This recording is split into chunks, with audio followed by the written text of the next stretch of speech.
Hello বন্ধুরা, সবাইকে আমার চ্যানেলে অনেক অনেক স্বাগত। আজ আমি আপনাদের সঙ্গে শেয়ার করছি খুব সহজ একটি প্রাকৃতিক আয়রন জল তৈরির পদ্ধতি। কোনো দামি সার না, একটি লোহার পাত্র আপনারা এই জলের মধ্যে চুবিয়ে রাখবেন। দেখুন সাইডে সাইডে আয়রন হয়ে গেছে, দেখতে পাচ্ছেন?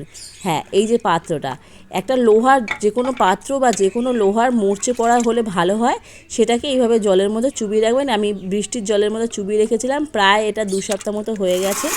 এই জলটার সঙ্গে আমি আরও জল মিশিয়ে গাছে ব্যবহার করব। তো এটা কেন, কিসের জন্য দিচ্ছি, কী উপকার, সমস্ত কিছু শেয়ার করব। তার আগে একটা জিনিস আমি আপনার সাথে শেয়ার করতে চাই, চলুন দেখাচ্ছি। তো আমার ছাদ বাগানে এসে আরও দুটো নতুন অতিথি, সে অতিথির সঙ্গে পরিচয় করে দিই চলুন। তো প্রথম অতিথি হচ্ছে এই গাছটা চিনতে পাচ্ছেন? তো আশা করছি চিনতে পারছেন। এই দেখুন আমার ছোটো ছেলে চলে এসছে, ও একটা জিনিস শেয়ার করবে, ওরটা আগে দেখিয়ে নিই আপনাদের। এই দেখুন একটা ঘাস তুলেছে, সেটা ক্যামেরার সামনে দেখাচ্ছে। হয়ে গেছে, ঠিক আছে, এবার বলি। তো প্রায় 2 মাস আগে আমার বাপের বাড়িতে একটা বেল গাছের চারা পেয়েছিলাম, মা আমাকে বলেছিল তুলে নিতে। তো সেটাকে আমি পুঁতে রেখে দিয়েছিলাম আমার বাপের বাড়িতে, সেটাকেই আমি নিয়ে চলে এসেছি আমাদের বাড়িতে। তো মাত্র 3টি পাতা ছিল, সেখান থেকে কতগুলো পাতা হয়েছে দেখুন, কি ভালো লাগছে দেখতে, তাই না? তো বেল গাছ খুব ধীরে ধীরে বাড়ে, আমার তো খুব ভালো লাগছে বেল গাছটা দেখে। আমার ছাদ বাগানে বেল গাছ রাখার খুব ইচ্ছা ছিল। আর এই দেখুন আর একটা অতিথি, ও পাশে একটা তুলসী গাছ আছে, সেটা আমি খেয়াল করিনি। এটা হচ্ছে মশলা তুলসী, এটাও আমার বাপের বাড়ি থেকে আমি এই পাত্রের মধ্যে পুঁতে চেয়েছিলাম, তো সেটা ধরে গেছে। আর একটা লঙ্কা গাছ আছে, লঙ্কা গাছটা ভাই আমাকে দিয়েছিল, ছোট্ট একটা চারা, সেটা আনা হয়নি। সেটা দেখুন কত লম্বা হয়ে গেছে। এটা রিপোর্টিং ভিডিও আপনার সাথে শেয়ার করব। তো যাই হোক, আমি বলছিলাম দুটো অতিথি, দুটো না 3টে অতিথি। তো 3টে অতিথি কী করে হলো? প্রথমত দেখুন এই যে বেল গাছ, এই যে বেল গাছ দেখছেন, এক নম্বর। ওই দেখুন আমার ছোটো ছেলে জল দিতে শুরু হয়ে গেছে, মানে আমি জল দেওয়ার আগে ও জল দিতে শুরু হয়ে গেছে।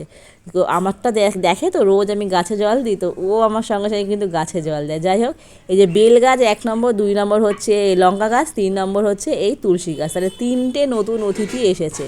আর এর রিপোর্টিং ভিডিও খুব তাড়াতাড়ি আমি আপনার সাথে শেয়ার করব। আর এদিকে আমার জল ভরে গেছে অলরেডি, আমার ছোটো ছেলে জল দিতেও শুরু হয়ে গেছিলো।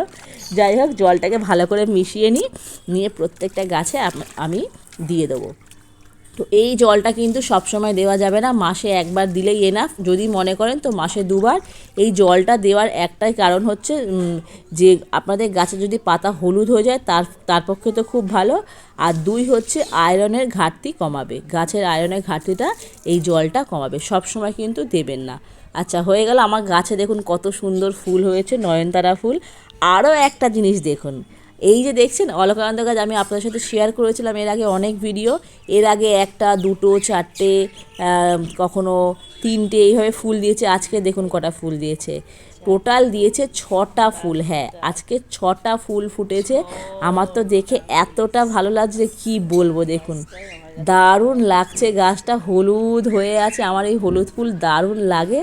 তো দেখুন আপনাদের ছাদ বাগানে কাদের কাদের এই অলকানন্দা গাছ আছে অবশ্যই বলবেন। আর নিজের থেকে ডাল থেকে চারা তৈরি করে সেই গাছে যে ভরে ভরে ফুল দেওয়ার মধ্যে যে একটা আলাদাই আনন্দ দেখে, সেটাই মানে চোখের একটা শান্তি।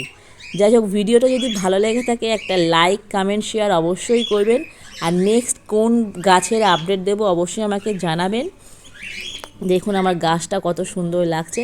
আচ্ছা, আপনারাও চাইলে এই সহজ পদ্ধতি একবার ব্যবহার করতে পারেন, আয়রন জল যেটা বললাম। আর ভিডিওটা ভালো লাগলে অবশ্যই একটা লাইক করবেন, আপনাদের মতামত কমেন্টসে জানাবেন।